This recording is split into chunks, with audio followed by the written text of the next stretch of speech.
All right, here we go. Betting Weekly Live here with you on a Thursday. Mike Carver along with Doug Kezirian as we're getting you ready for all of tonight's action. We have got good night in the NBA, NHL, lots of college hoops. We're going to get into a little UFC as well. We've got another big card coming up on Saturday night. So very, very busy here today on a Thursday. Of course, Betting Weekly Studios, part of the Bet Rivers Network. Hi, Doug. How are you? With you. Kind of a strange card. We only got a couple marquee games in college basketball, which we usually get a little more. I guess Horizon's not marquee, but it's marquee in my world. But we don't even have that. No Ivies, no nothing. Just a couple, one ranked team. So we're going to have to find some winners out there, but hopefully they are because it's a solid card in the NBA and NHL. Yeah, this was probably the one night this week in college basketball that I found a whole bunch of Riddle Me This games. So I've got those for you coming up later on. Some lines to talk about, I guess you could say, in some of the low mid majors that caught my eye for this evening. So we will get to those. Like you said, we got good night of NBA, NHL, etc. I'm watching the golf too as they're tearing up the north side of Torrey Pines, but the guys on the south side are having a little bit of a tougher time out there this afternoon. Of course, the Australian Open is rolling along as well.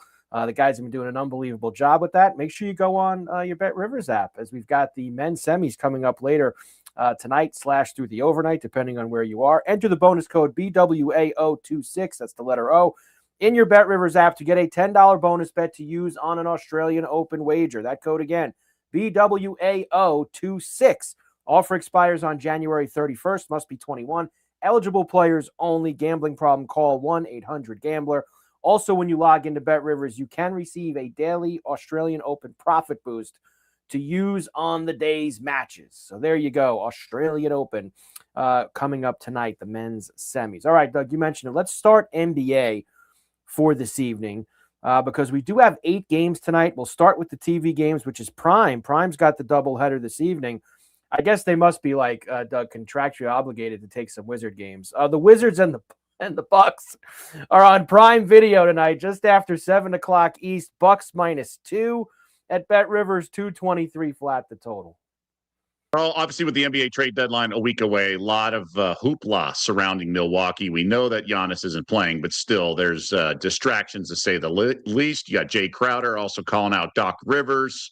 Just kind of a mess right now with the Bucks. I don't love this play, but I would have to side with the Wiz. But they've been a fade since they traded CJ McCollum. So they have 9 straight losses until the last game, and that's when they won. So don't want to really back them off a win. But I will say they've done a nice job this year of competing. They haven't been an absolute mess. They've won some impressive games. They've covered a few more. Like they got the youngest starting lineup in the league the other night at 20.6 years old. So don't get me wrong. They're not like a good team, but they've done a nice job of not making a mockery of the NBA, let's call it. We have, and is Trey on the horizon yet? I know we're waiting for that big debut with Trey and the Wizards. I guess that's probably at the minimum after the All-Star break at this point, right? Before we found the one person who cares. Yeah, Trey and the Wiz coming soon. Marriage made in heaven. The late game on Prime, much better for them. The Thunder and the T-Wolves in Minnesota. Thunder -6.5, 228.5 the total. Yeah, I'm going to side with the T-Wolves here, but I'm not going to pull the trigger just yet. For me, 2 guys have status we're not really sure. It's Mike Conley, but more importantly, Rudy Gobert. And I just think that's such a big part of this game. And I get it. The line's going to move and whatever, but I don't want to have it as a guessing game because right now I'm looking to fade this OKC team. They have failed to cover 3 straight. 2 of those have losses. They're coming off a win. And I think the T-Wolves are really kind of want blood here. And you're getting no Jalen Williams, who's an all-star, and then no A.J. Mitchell and no Alex Caruso. That's really big. I think that's what's hurting them. Now, that's what's hurt them in some games, not covering big numbers. This isn't a big number, but I think the T-Wolves are going to bring it. As long as Gobert's in, I'm in, but I got to wait for that official status. But these are the things that are kind of factoring into my handicap here. But we got some time. It's obviously the second game of the doubleheader here. Yeah, Gobert is probably going to go all the way up the game. I do see that Conley now officially out, at least on the injury report. I would have guessed that. So, yeah. Conley out, Gobert still game time decision with the ankle. We'll see if he's in there. And I guess the pause that I would just have is, Doug, right? Like this Timberwolf team has been really tough to they're get a mixed bag too. Like, I mean, some nights you think that it's the T-Wolf thing that we expect them to be. And then other nights they're losing to these awful teams or blowing huge leads. Like I really, it's hard for me to get a grasp on Minnesota. I should have mentioned they had lost 5 straight recently, now back-to-back wins. I did some quick math and assessment in my head. I feel comfortable thinking that they're going to show up in this game because of who the opponent is. But to your point, they've laid some serious eggs as big chalk. Yeah, but this is, like you say, a different situation. Getting points at home, they're a dog at home to this big Thunder team. Going to be one of their main competition, of course, if they're going to try to get something done in the playoffs. All right, let's go to these other ones tonight. Let's start in Denver. We got a little homecoming. Always love when we got a guy going back to where he once was, and that'll be Michael Porter Jr. tonight with the Nets into Denver against the Nuggets. Nuggets -7. I mean, look at it, 209. Man, we don't get him that low around here. 209 the total. Denver's been playing some low-scoring games, all things considered. You know, with this Michael Porter Jr. back, it's interesting. Do you think they're going to rally around him? Do you think Denver's going to be up to guard him more intensely? Obviously, no Cam Johnson. He's been out a while for the Nugs. I always wonder about these angles. I think you got to play it straight. I don't think it's just another game for these players, the ones, in this case, Porter. But you can't really assume like the Nets are going to play better or anything like that. I think it would be what's more indicative or predictive of that is what they played previously, things like that. But I do think Porter is one of those guys who's going to want to stick it to his old team. And whether it's the preparation, the shoot around, the focus, he already guns it. There's been some recent games where he has 10 3-point attempts. So I like over 3.5 threes. I think given the circumstances, I think that's worth playing. Pretty low juice here. 106, I want to say 104. So I think you kind of have to play this at a principle. He's got 7 games this month where he shot 10 or more threes this month of January. He's got 5 games of 5+ made threes in the month of January. I know they've had a couple games, Doug, where they've been hammered recently, the Nets. So, you kind of got to filter those out because he only played like 22 and 26 minutes in those games. But otherwise, 36 points, 30 points, 23, 26, 20. Like he's been when he's been out there and he's been focused, he's been bringing it. And I got to imagine that he's going to be feeling that tonight, heading back to Denver, who traded him away. I think it's a really nice night to get in on Porter.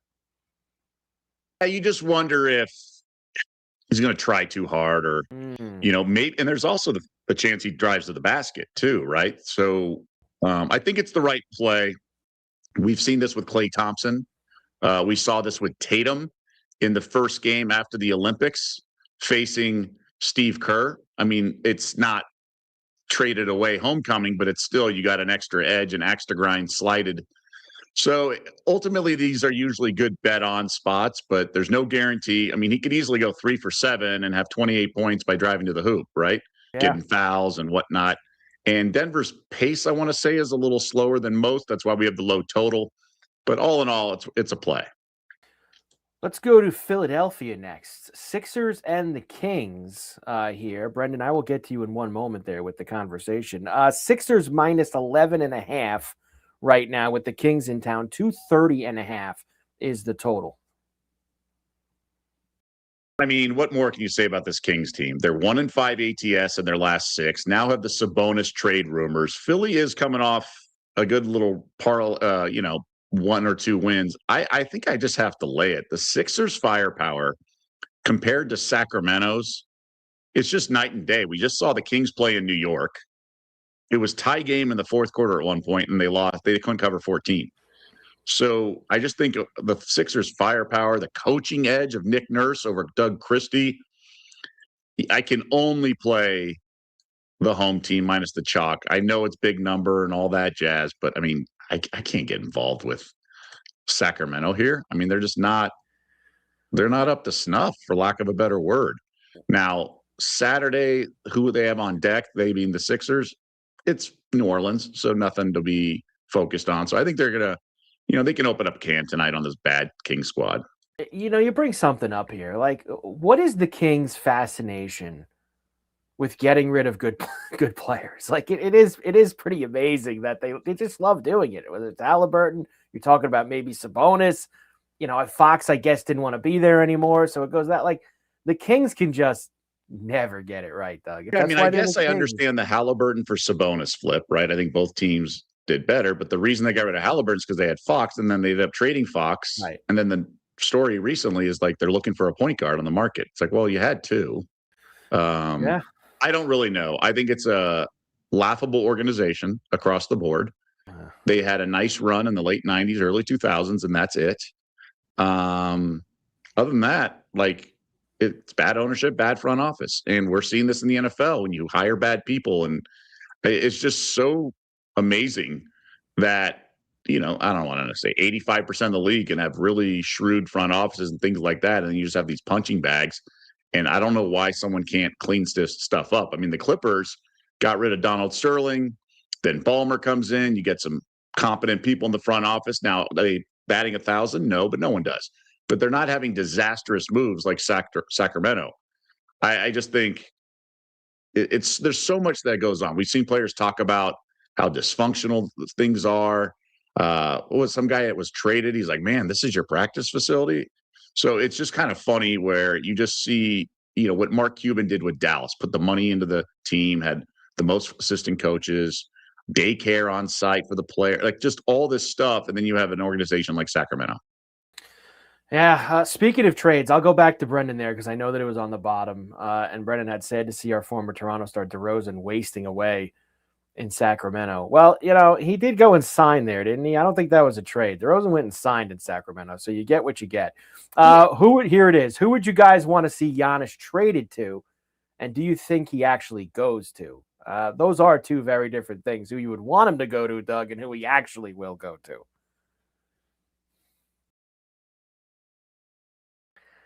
I think the trade's not going to happen until the summer because two teams, the Knicks and I want to say the Heat, can put together better packages in the summer when certain, clauses come to fruition and they can offer more picks.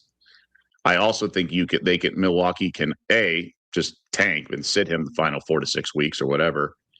Not final, but for the final 2 months. And then they can also kind of be a predatorial pounce on a team that got eliminated early and needs to make a move or something like that. So they can take full advantage. Now that gives Giannis one less bullet in the gun to try to win another title in terms of this postseason. But I think ultimately it's Miami. I would guess Miami. I am 100%. It's this summer. I don't think this gets done in the next week. NBA trade deadline is 1 week from today, next Thursday, the 5th. I don't see it. I know there's these whispers, there's not really whispers, and reports of Golden State. Like, I don't see that happening. That's not even a team that has been brought up with Giannis. Like, out of nowhere, Golden State wanting to get involved. I think it's the summer, and I think it's Miami. I think you're spot on with both of those. All right. I like the Knicks, though. I'd like the Knicks. Look, being here in New York, and I am not a Knicks fan. I've said that a lot here. I don't root for the Knicks. I think it would be cool to have Giannis here in New York. I think that would be awesome. I would never root for the Knicks anyway. But I think it would be cool to have Giannis here. Big star like that, big stage. This town would go absolutely bonkers if Giannis was on the Knicks. So for my sake, for this local New York side, I hope that does happen as well, Doug. The Hornets, my Hornets, in Dallas against the Mavs. A win last night in Memphis, back-to-back nights for Charlotte here, and they are once again road favorites. -3.5, 226.5 the total.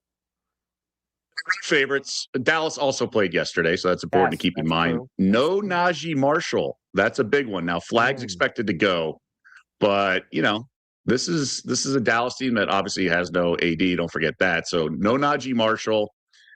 We'll see about Klay Thompson, but it's a lot of Max Christie. I mean, obviously a ton of Cooper Flag, but this Hornets team is a bet-on team, man. At that full strength, they're loaded, and I think they got bounce in their step. I mean, they're so good they can bring Colin Sexton off the bench, and they've won 4 straight. Covered. They did not cover against the Wiz, but covered the other 3, all blowouts. And I just think it's a team that sort of figured some stuff out. They were early in the year and throughout the season, they were losing a lot of close games, things like that. But they've been really rock solid at full strength when they have Miller and Bridges and Ball and Kneppel. So I like them. Anything tonight, maybe with the little former college roommates, Kneppel and Flag, back and forth with each other? We get a little. Oh, they were guys roommates? tonight? I mean, obviously I knew they were teammates. I didn't realize they were See that roommates. earlier. Yes, I saw that earlier. So they didn't feel the need to, do what like Florida did with Tebow and Aaron Hernandez. They didn't have to clean up somebody on the roster, and so they just let the two good guys team up. They let those guys stay together in that spot there. Let's go. This was strange. You brought this up the other day. The Heat and the Bulls are going to play 3 in a row here. Tonight in Chicago is the makeup from January 8th when the water was leaking from the roof at the United Center. So they'll be in tonight. Heat minus 2.5, 238.5 the total. And then, Doug, they'll play twice this weekend in Miami, Saturday night and Sunday night. So 3 straight games against the same two teams. One of these, I don't know which one, I think it's the Saturday game, was part of the weather or leak in the roof thing and they just changed the schedule. So that's why we have 3 straight meetings between this team. I think the wrong team's favored here. Now, I know that is the big kiss of death as a bettor, and it's really WTF. So no one thinks that's how it's phonetically spelled. But wrong team favorite. I think the Bulls are the better team. Now that they're at full strength, Giddey recently returning, I don't think much of this Miami squad. I just think the Heat aren't going to want to run with the Bulls, literally, pun intended. So I'm going to roll with Chicago here, plus the 2.5. Chicago plus the 2.5. I wasn't very happy with what they did to me last night against Indiana. So it's hard for me to go back. Well, so that's the other thing. They're both coming off losses, but I like the Bulls off a loss here. I mean, the Indiana outscored them by 17 in the 4th. Oh, brutal loss for the Bulls. The Pistons are in Phoenix against the Suns. Pistons road favorites at Bet Rivers minus 4, 215 the total. This is interesting. So it's the numbers trickled up. Obviously, Suns are without Booker, and they've played fine, but they're just not the same. Like they lost in Atlanta, then to the Heat, beat Brooklyn.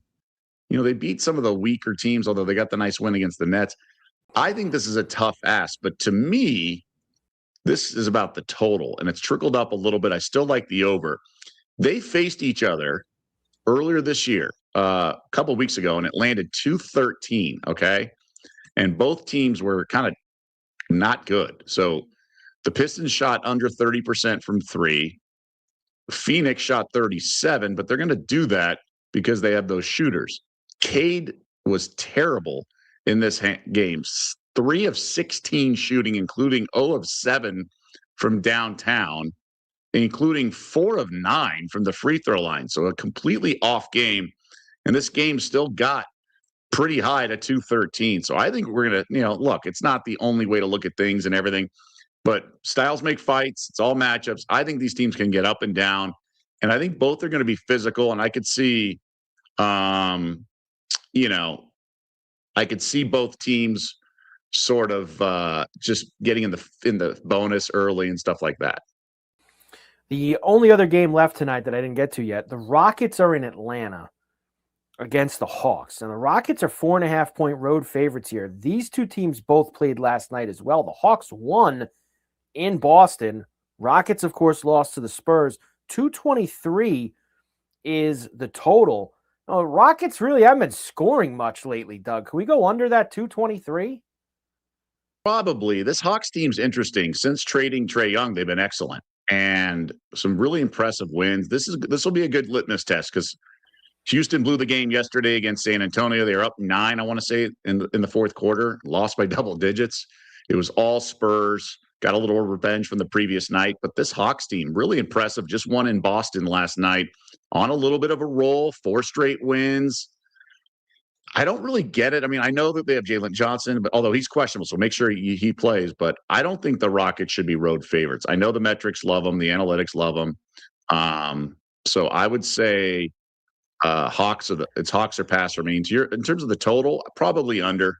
I think that's a fair point. Yeah, I'm going to play the under tonight with the Rockets and the Hawks. I think it should be more like between 215 and 220. Should be a little bit lower than that. Just because the way the Rockets haven't been scoring lately. Just haven't been putting up a lot of points. So I'm going to go under in that game. Since we got a little extra time on a Thursday, any futures for the NBA that you've maybe been taking a peek at lately that you can share some insight on?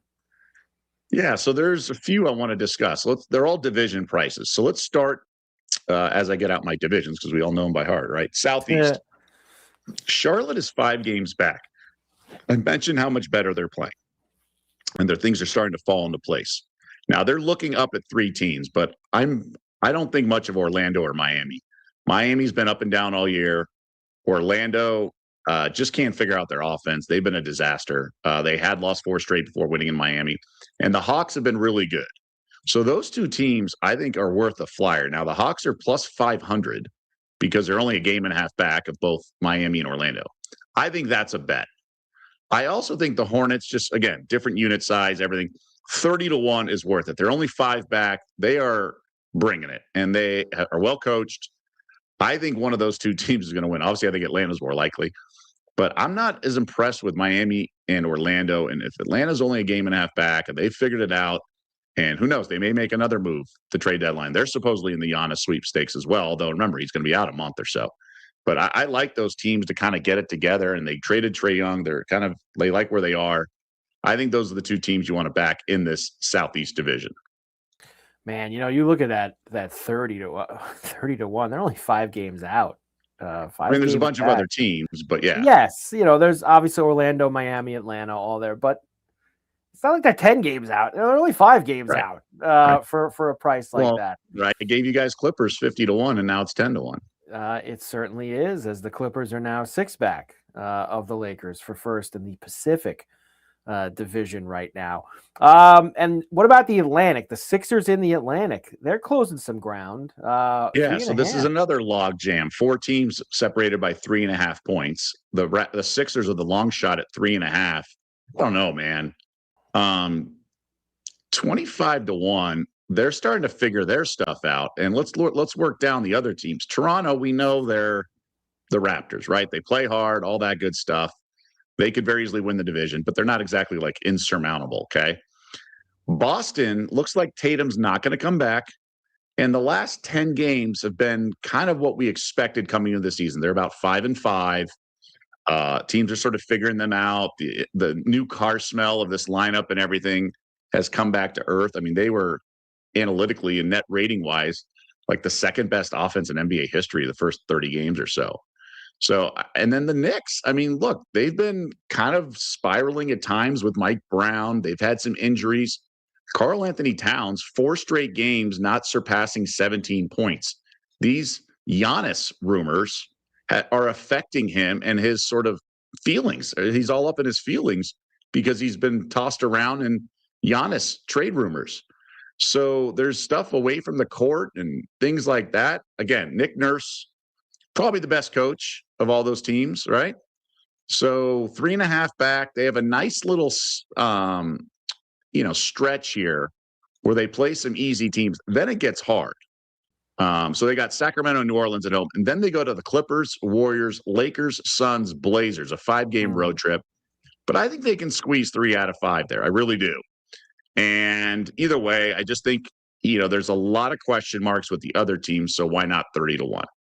Why not a little bit further down the line there for us? And I did see that the chat box was very excited about all the Giannis rumors as well down there. Everybody wants to see Giannis on the big stage in New York. There you go. NBA for tonight, even a couple futures, division futures. Yes, there are divisions still in the NBA. I know when you open up most standings pages, you just get the whole conference, you get the play-in games. Divisions are there. And you can have some nice tickets there that Doug just gave you on a few of those. All right. Of course, Betting Weekly Live here, Betting Weekly Studios, Bet Rivers Network. And if you like what you see, and why would you not, make sure that you subscribe to the Betting Weekly Studios channel on YouTube, where you can catch us and all of our other shows, including Betting Weekly EPL. Dan Roebuck, Nigel Seeley, and Jack Wright preview match day 24 of the Premier League, including Tottenham versus Man City this weekend. So make sure you check out Betting Weekly EPL. Dan, Nigel, and Jack got you all set up for all the matches this weekend. All right, college hoops now for tonight. We mentioned at the top of the show, Doug, you don't have those big, ranked versus ranked bangers tonight in college. Oh, and by the way, before I even start, good job with the under UCLA and Oregon last night. I did tack that on to a bunch of stuff that I had cooking, and we did get it home. So nice job there. And unfortunately, we lost the Denver run was over, Doug. Finally, they didn't make shots. That over with the Pioneers. Just couldn't get there. 15-3 is still a nice run. It's still a very good run. 15-3, that's for sure. All right, let's get to tonight. Colorado visiting number 8 Iowa State. This game is just after 7 o'clock East on FS1. 17.5 for the Cyclones here at home. 152.5 the total. It's probably a little too big, but I still lean to Iowa State here. They've been great at Hilton. It's a different animal. Now, they're much better like in a bad spot for the opponent and off a bad loss or something like that. Colorado's just not that great. They hung with Kansas. And I think people, including myself, overreacted to that a little bit. But I think that was more the Jayhawks not having Bill Self. I think he had the heart situation for briefly. Look, I don't think it's going to be single digits. So we're looking at like 12 to 23, something in there. And that's just, the point spread's right in the middle there. So I think Iowa State gets there, but it's not going to be comfortable. This is not going to be a 30-point win like they had against UCF. Although UCF beat Colorado in Boulder. I just lean Cyclones because they're such a juggernaut. And I'm just going to throw it out there. I know they're not great on the road, but there's some teams that have attractive futures prices, and Iowa State could be one of those teams. Now, they were great in the beginning of the year, and the Big 12 it's not awesome. But 20-1 on the Clones had my attention briefly. 20-1 on the Clones does seem pretty good for a team that's going to be, they're going to be a 2 or a 3 seed. Yeah, I'm thinking 2 actually. Yeah, I mean probably a 2 with the kind of season that they're having, and having them at that number is pretty good. I've been actually looking. Michigan State's been hanging around the 30s, Doug, and I just, Izzo in March, blah blah blah blah blah. You get all those things going. And, every couple years, no matter whether he's that great or not, he ends up making a little bit of a run. 30-1 for Michigan State was one that I was kind of looking at. I could see that for sure. I think they're going to win the conference. Of course, my UCLA 200-1 is going to cash. No, that's what we're rooting for. Yeah. Rooting for the UCLA. I think Sparty will get. Yeah, and then UConn's the other one that has my attention in the futures market. I think 14-1 though. I just was hoping, but I think they're kind of flying under the radar, even though they're ripping off wins. But this is the time, Doug, to kind of accumulate some of these, right? Because I mean, people are going to start to pay more attention to this stuff as you get closer and closer to March 1st. And then when you do get to March and then the bracket comes out, then these numbers crater a bit. Like now's the time, like if you see some of these teams and these numbers, now's when you want to kind of start to put them in the pocket a little bit. Yeah, no, I think, there's those things with like Ken Palm, if you're top 30 in this or if you're ranked in the top 15 January 1st or whatever the cutoffs is, like what that teaches you is don't get sidetracked by like a 2-game skid or a 3-game skid amongst the top teams. And let's be fair, these teams that come out of nowhere that even make a Final Four run, they don't win it all. It's really hard to, let's say they get to the Sweet 16 and then win 4 more games to win it all against pretty good competition. In order to predict the winner, you're not going that far down the list. So that's why I was looking at teams at 20-1, 14-1. I mean, I think that's the cutoff. Although Bama and Michigan State at 30-1, Kansas is too with Peterson. I mean, he can take over. I think those are better bets than like Nebraska at 30-1 or Vandy at 35-1. Yeah. I agree. These teams that have a little bit of March track record too, they usually make some deep runs coaches. Here and there. The coaches, and precisely Self, Izzo, etc. Washington. I mean, what would you rather have? Sparty at 30-1 or Purdue at 22-1? Sparty. 1,000%. Exactly. I will never, ever bet Purdue in the NCAA tournament, ever. They could say, oh, no, they finally made a little run. Yeah, no, never. I will never do it. Washington at Illinois tonight. Right now, Illinois minus 13.5, just after 9 o'clock East. 153.5 is the total here. I'm on the under here. So I think Washington leans on its offensive rebound, and they're a little bit like the Rockets. And they're just not going to be able to pound the glass like Illinois. And the Illini got Nebraska on deck. And I just wonder if there's a little bit of a look ahead. And the Huskies will be able to control some glass as well. And the Illini won't just eat on the offensive glass. I think it's a big number for these two teams, particularly the Huskies. I think we land in the low 140s here. I think it's going to be right around the number. I think the Illini cover probably. So I'm looking at like 77, 63 or something like that. So that's 14, but that's only 140. So maybe 80 to 63, something like that. Yeah, and you get you the under right in there, right on that number too. Look at you giving the score right on 14 that first time through, right on the number, Doug, with Washington and Illinois this I think evening. Washington will have a tougher time scoring, so even a sprinkle on their team total under too. 69.5 for the Washington team total this evening at Illinois. Let's do some other ones, and you actually have a couple that I had circled that I was going to ask you about. With mine. And one of those is FAU visiting Memphis tonight. Memphis is under 500. They're 9-10, kind of been middling around in the conference too in the American. FAU 14-7. They're 6-2 in the conference so far. Yet Memphis minus 1.5 at home, Doug. Please let me know. What do we have here? Yeah, Memphis is struggling right now. It is a revenge factor because FAU won the first meeting, but these Tigers are struggle, man. Defensively, they've been quitting a little bit. I got to use the Q word. FAU tops in defense in the conference. I'm going to have to side with the Owls in this one. Not playing it, but that's the only way I could play this one. Big game in the Big West tonight here. Let's get this in from Steve first. Will these natty winner value change drastically between now and the big tournament bracket reveal? Look, a little bit, yeah, Steve. I mean, obviously, Doug, those numbers do change when you still have a lot of games to be played, obviously, between now and then. But also when the bracket comes out and you actually know the path for said team, that also changes the number quite a bit. Some teams get it. Yeah, some teams get an easier path. Some teams get the bracket of death, however you want to look at it. So, yeah, Steve, I mean, those things are going to change a lot, right, Doug? Yeah, I mean, look, shocking. The committee doesn't see eye to eye with the odds makers, right? So some teams in the eyes of odds makers might be overseeded, underseeded. We all know that the region of death, some years where it's just loaded, and then maybe the number one overall seed as the cushiest region. That is implicated in the odds sometimes too, based on the futures market and then projected point spreads and money lines as you go along in the bracket, the chances of playing each other. So absolutely, you'll see sometimes a 2 seed will have shorter odds to win the region than the 1 seed. Yep. If the odds makers are that bullish on that team, sometimes you'll have 3 of the 4 1 seeds all with similar odds to win the region. I don't know, plus 250, plus 300.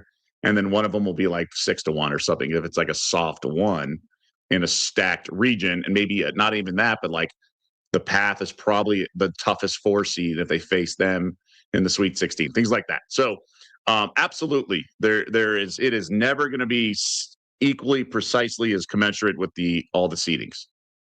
As I was going to say, a monster game in the Big West tonight. And I love games like this. You have got the 2 best teams at the top of this conference, Hawaii and the Anteaters, UC Irvine.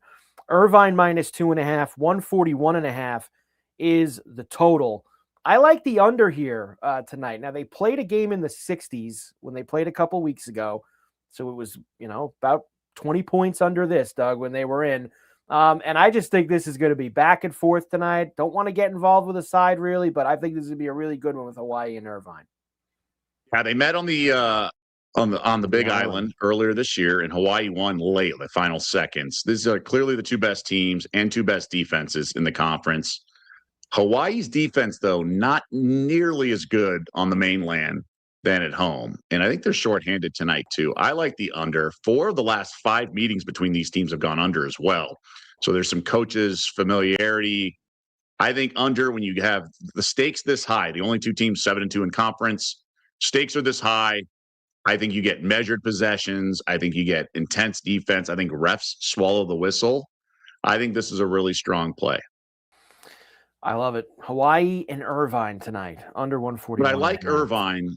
I worry about Hawaii's D not being as good away from the island, but I still think this game goes under.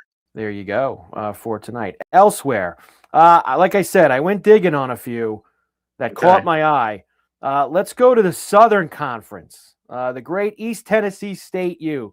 Home for West Carolina tonight. East Tennessee State, Doug, has been rumbling in this conference. They are 7-1. They're 15-6 overall. Hands down the best. They've been smashing teams. Who was their one loss in conference play to? That would be against 7-12 Western Carolina. The return game at home. Smash City, Doug. Let's go. East Tennessee State tonight. Will revenge served cold. Yep.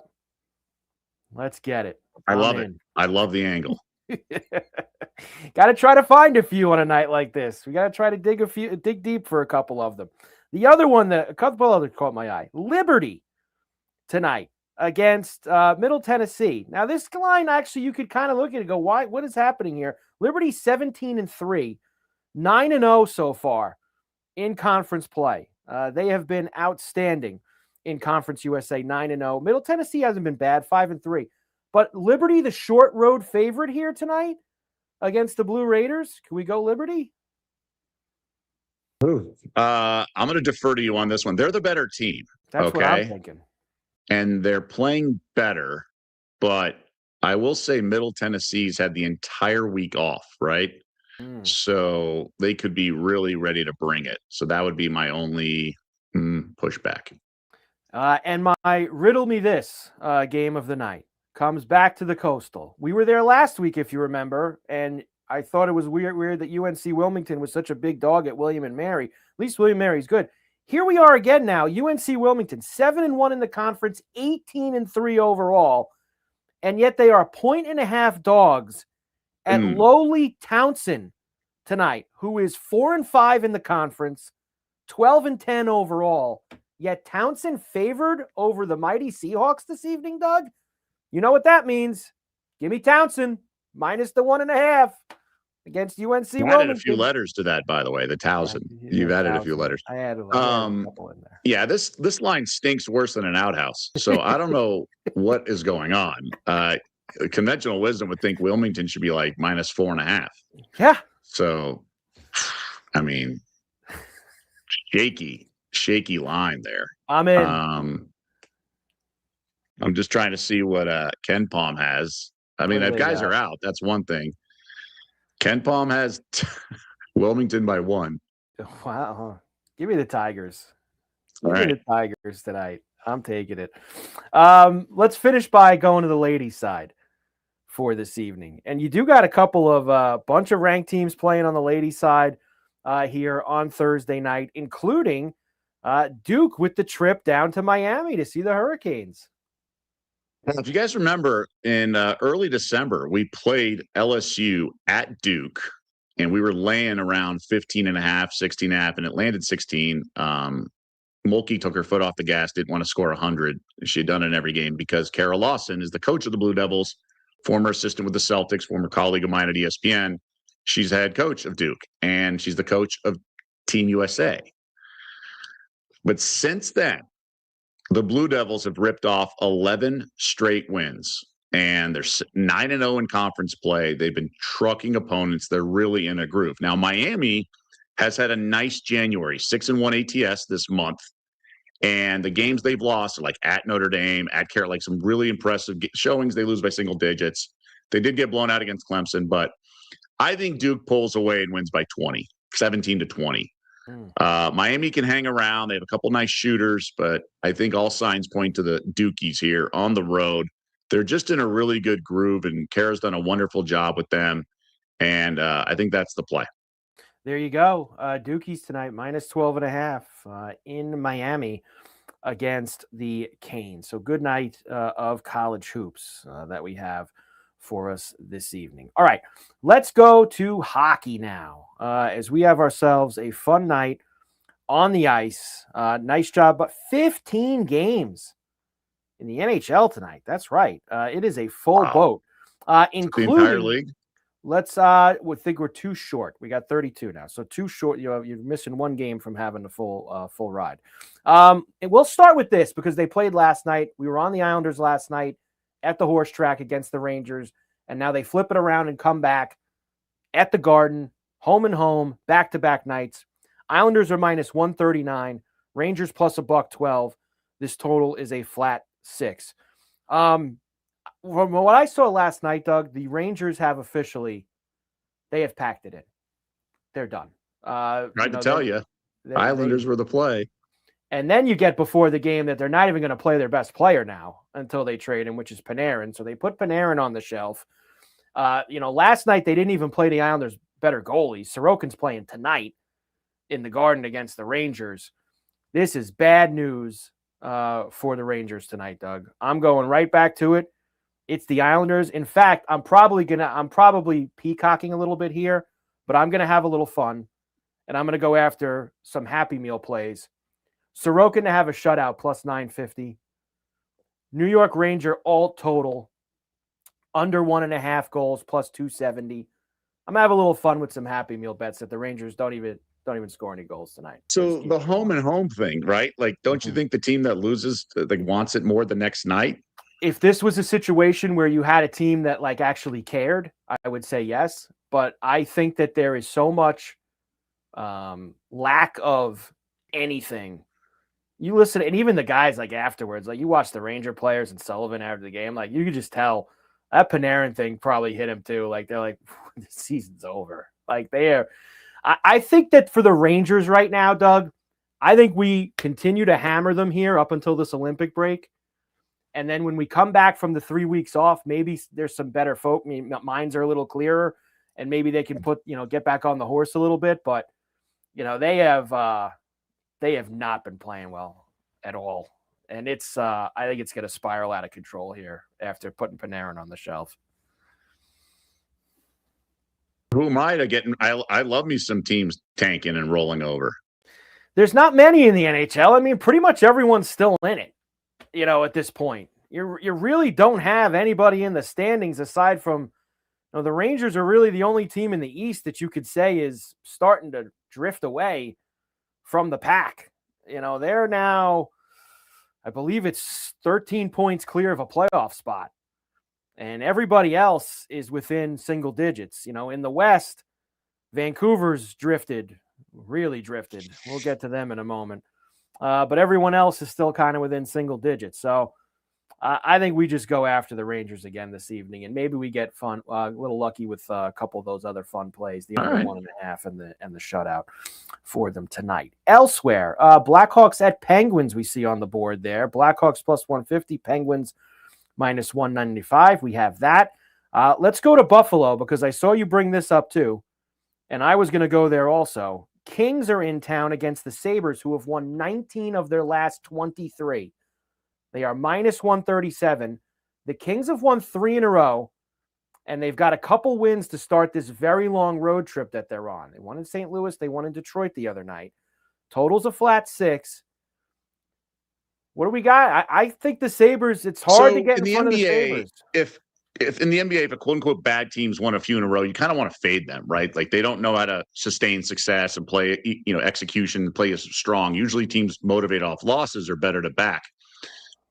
The Sabres have demonstrated they're here to stay in terms of their winning ways. So I would think there's great line value with Buffalo, unless, and I defer to you on this, LA's all of a sudden tweak some things and there's different line changes, different lineups, goalies on a tear. I want to know if this short window of success is actually tangible difference. Something's changed in caused this. Otherwise, I think Sabres are a banger. Well, 2 of these 3 wins that the Kings have on this little 3-game winning streak are against the Rangers and the Blues. two of the three worst teams in hockey right now in terms of points in the standings. So I was impressed with their win in Detroit the other night, but I don't know if we have that much to go off of that they've turned the corner and they're ready to go on a full tear, especially now they're kind of in the middle of this big road trip. I'm not getting in front of the Sabres right now. I think the Sabres are going to keep it going. And you're right. I think that 19 out of 23, that sheds whatever people think, and this is just a bad team on a big run. I think that they are now here, and they are going to become a factor getting into the East playoffs and breaking the longest playoff drought in the NHL. I think that they're there to do it. They've played that well. Do you want to go at the Avalanche after losing in Ottawa last night? They scare me lately. They have been a little slippery here, Doug. The Avalanche. They have not really played well for a couple weeks, to be honest. They're also wearing the Nordique jerseys tonight in Montreal against the Canadiens.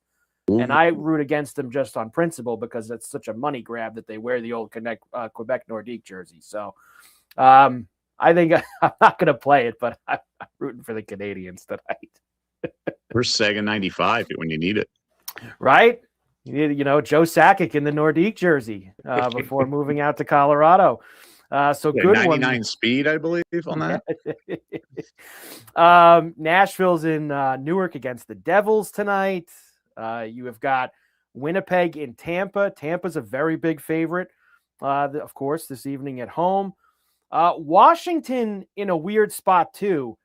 They've been out on the road for about a week and a half, 2 weeks. They went through Western Canada. They lost that game in Seattle, and they still had to make a stop in Detroit on the way home from all of that. Geez, they got to make them stop somewhere else. They couldn't just send them home after Seattle. That could be a tough spot for Washington tonight in Detroit. Well, I thought about backing the Caps the other night. It was not a good idea, so I want no part of this Washington team. I wouldn't want to go near them right now either. Sharks are in Edmonton. A flat 7, another flat 7 for the Oilers this week, Doug. Look at this. Sharks and Oilers getting up there. The Sharks are such a loosey-goose scorers as well. You got there, too. That Oiler-Duck game got over the 7. Was it at 5-3, I think? Was that the final? They got the 8. Yeah. Man, it was 5-3, and like you made this point the other day, a 5-3 game, and they just scrape over the total of 7. Like, you're asking for so much. I'm going over in Vancouver, though. Ducks and Canucks. Go there. In fact, I think I'm going to do puck line with Anaheim also. The Canucks have lost 16 of their last 18 games. They are awful. They're worse than the Rangers, Doug, if that's possible. Yeah, I was going to say, I don't remember them winning a lot of these shootouts whenever we take their games over. No, they haven't been winning a lot of them. That's for sure. But the game of the night is in Vegas. Stars and the Knights, just after 10 o'clock East at the T-Mobile. Knights minus 129. Totals a flat 6. Dallas is kind of I don't think, been playing their best hockey over the last month. The Knights have suddenly got themselves where they've kind of closed in to where Dallas, Minnesota are in terms of that second, third in the Western Conference. Of course, these two teams have played a lot in the playoffs over the past few years. Yeah, there's a little bit of a rivalry here. Knights are off back-to-back losses. I would side with Vegas here. I don't love laying the juice, but I wouldn't go any higher than this. But I think Vegas gets the W. Yeah, I too. In fact, I've got this down now. I know we got 129 there. At this very second on the Bet Rivers app, minus 117 for Vegas. Got minus 117 much better for them right now. So I like Vegas tonight as well at home against Dallas. That's where I am looking for that. So we've got all of that. NHL tonight, 15 games for us to get involved. Obviously like the Islanders the most. And the NHL Future Best for Stanley Cup champs. I was taking a peek at this earlier, Doug, to be quite honest. Good timing. There are some teams here. It's tough to crack that top. You got Colorado at 240. I would not be running to bet Colorado right now. And, of course, Tampa, I would not touch Carolina. Man, Panthers and Oilers, 11-1. Vegas, hey, I told you a few months ago, eventually that Panther number, which was like 7 or 8 at the time, was going to creep into double digits, and that might be the time to get them. 11's probably, I don't know if we're going to get, and they're not even in a playoff spot right now, and it's 11 for the Panthers. Some of these East teams, Doug, I think you could take a shot with, especially if the Panthers somehow missed. I know the Lightning have been very good. You can never trust Carolina in the playoffs. Like, you got that group of teams there, and Washington should not be there, by the way. They should eliminate Washington from that side, and they should eliminate Toronto as well. I'm talking about Detroit, Montreal, Islanders, Buffalo. Like, those 4 teams, those are the teams, and maybe I would throw Boston in there too, maybe.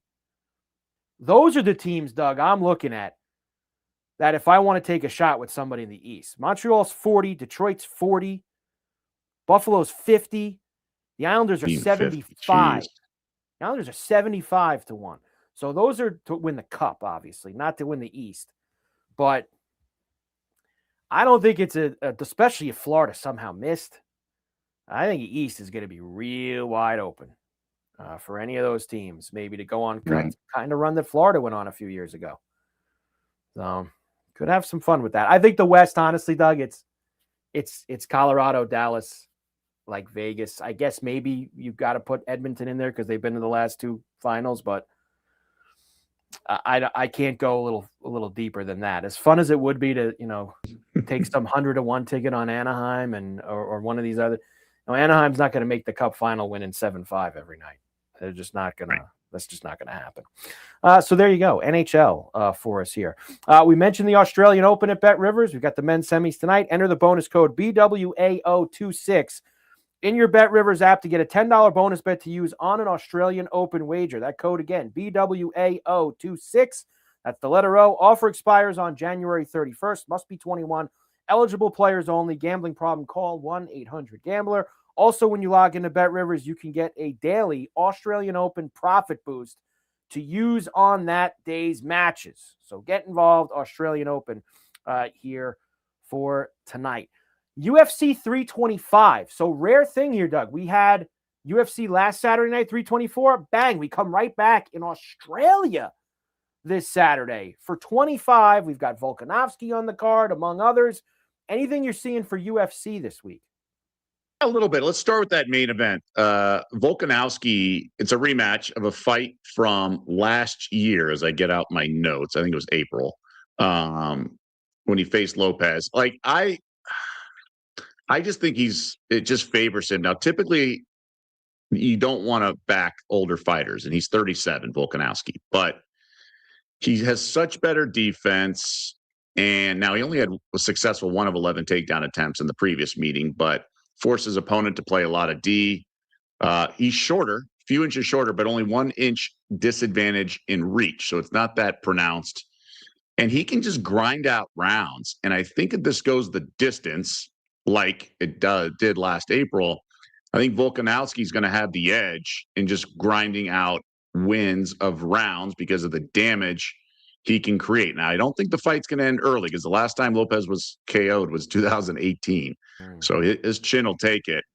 But I think Volkanovski, and you can do it by decision plus 190, or you can just do a little parlay of him and over 2.5 rounds. So as long as he wins past the midpoint of the 3rd round, you get plus 102. So he's favored for a reason. I think that's the right side. I want to get a little cute. Instead of laying money line, I want to make it the fight because I think the way these five round fights go, typically it's a little longer. So I think he can hold them off, and I think we're going to get to a decision again. So decision there for Volkanovski over 2.5. And then we've got a couple of others here. Anybody else on this card for 325? So the other one's BSD, like Saint Benoit, been one of those against Hooker. Hooker's almost 36. He'll be 36 in a couple of weeks. He's from New Zealand, so this card's in Australia. I don't know.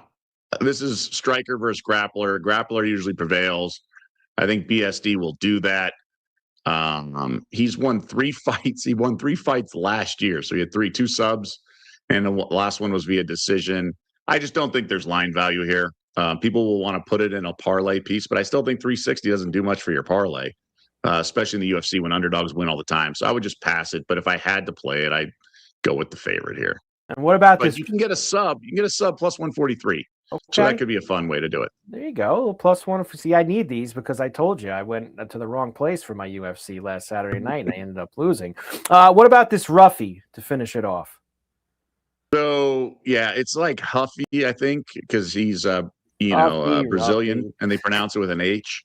So he opened as an underdog, and he's now the favorite. That tells you all you need to know. He's more accurate with his striking, better defense. He should thus have way more damage on the card. Fiziev takes a lot of shots. It's really hard for him to get knocked out. He is a warrior in that regard, but plus 255 via decision. It's only a 3-round fight. So I think that's the best way to play this. I think you got the favorite going to a decision against the guy who takes punishment well, and he can just dominate, do the damage, and you're looking at plus 255. So I think that's a nice payout there. There you go. Plus 255 for the decision there for him. So 325 coming up on Saturday in Australia for the UFC. Back-to-back big cards. And also don't forget, tune in tomorrow, Betting Weekly Fight Life. Kyle Andrew and Paul Hughes are going to preview the entire main card of UFC 325. So make sure you check that out also on the Betting Weekly Studios channel on YouTube, Betting Weekly Fight Life with Kyle Andrew and Paul Hughes. All right, Doug, it's time. Best Bets, the Daily Double here on Betting Weekly Live. I am keeping it super simple tonight. There's so many of these little college basketball games that have my interest and I think could be a lot of fun for me to take. Nope. I'm going right to what my favorite thing is. The Islanders sweep the home and home with the Rangers. Sorokin in net tonight. They've been playing well. I think they're a little inspired with the GM adding some pieces this week. Rangers have completely waved the white flag. Give me the Islanders at the Garden. A little pricey, minus 139, but you're going to give us back on the other side of it with the Daily Double with yours. I like it. Let's not overthink it. Go $1.39. But if they win, it's a great bet. Who cares, right? When it's not like it's $3. I'm going to go Michael Porter Jr. over 3.5 made threes. His first game back against his former team, the Denver Nuggets. I think he'll be looking to shoot early and often. Don't love the card elsewhere. So I think there's a value play on the narrative. Now, one could argue that the defense is going to play harder, blah, blah, blah. Yeah, true. But I think Porter's a lights-out shooter. He'll have about 10 attempts. I think we get there. And I had such an opportunity to use East Tennessee State as my best bet for tonight. But I am instead going to use the Islanders. So the New York Islanders money line at the Garden, Michael Porter Jr. over 3.5 threes, plus 244 at Bet Rivers for the Daily Double north tonight. of 250. Let's go. I crushed that with the 139. I kept us under the 250 tonight, Doug. But that's that's on me. Okay. And you know what? I just want to cash the Daily Double tonight. So we're going to get there with the Isles and Michael Porter Jr. tonight. All right, Doug. Look at this. Dave's into it too. Today's the day we hit the Daily Double, baby. We get back on track as far as cashing that one. I hope you are right, Dave. Let's go. All right. Betting Weekly Live, of course, we are back tomorrow. Big Friday show, 4 p.m. East, 1 p.m. Pacific. We'll get you ready for all of Friday night's games and a huge weekend in college basketball. We've got tons of stuff to do there as well. And we will be back here to give it all to you. Mike Carver, Doug Kezirian, Betting Weekly Live, Betting Weekly Studios, part of the Bet Rivers Network. Enjoy all the action tonight, and we will see you back here tomorrow.